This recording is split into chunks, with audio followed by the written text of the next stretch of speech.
second day straight hair, I'm going to be showing you a brief tutorial on exactly what to do. It just involves your curling iron and just like 10 minutes of your time and you are good to go.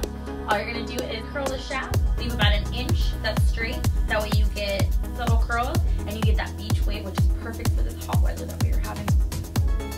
Stay tuned for next week's tutorial. I'm really excited. We got a lot of great stuff coming your way. Subscribe, comment, rate, and share us. Let everybody know that you are a Pink Pucker Beauty. Stay beautiful, and I'll see you guys later. Bye.